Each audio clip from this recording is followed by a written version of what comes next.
Hossain Nobel হচ্ছে গিয়ে বাংলাদেশে একজন স্বনামধন্য সিঙ্গার ছিলেন এবং ওনাকে আজকে একটা মিথ্যা অভিযোগ, কারণ ওনার ওয়াইফ ছিলেন, যে ওয়াইফ বর্তমানে অন্তঃসত্ত্বা, আমরা সংসার করব বলে বিজ্ঞ আদালতে সাবমিট করেছি। কারণ উনি যেহেতু আমাদের বিয়ে হয় নভেম্বর 2024-এ, আমরা বিয়ের কাগজপত্র আজকে দাখিল করতে পারিনি, কারণ ইনস্ট্যান্ট আসামিকে ধরে নিয়ে আসাতে আমরা যোগাযোগ না করতে পারি এবং কাবিননামা সংগ্রহ করতে না পারায় আমরা দাখিল করতে পারি নাই।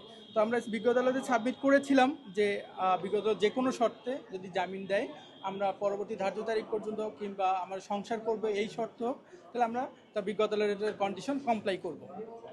মাঠের অলরাউন্ডার আমি, আর ঘরের all rounder Tylox. Tylox toilet cleaner, clean মানেই টাইলক্স।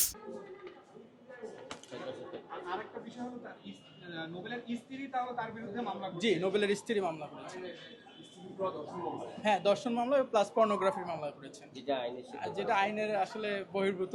কারণ যেহেতু আমরা সংসার করতেছিলাম, গতকাল পর্যন্ত সে আমার বাসায় ছিল, ইন দ্য মিন টাইম সে আমার বাসা থেকে চলে গিয়েছে, গিয়ে এই মামলায় আমাকে ফাঁসিয়ে দিয়েছে। অর্থাৎ এক কথা 2000 সালের যে নারী শিশু আইন 2003 সংশোধনী, এই আইনে কভার করে। আটকে রাখার অভিযোগ যদি থাকতো তাহলে তো আমরা সংসার করতাম না, আমাদের অন্তঃসত্ত্বার কথা আসতো না।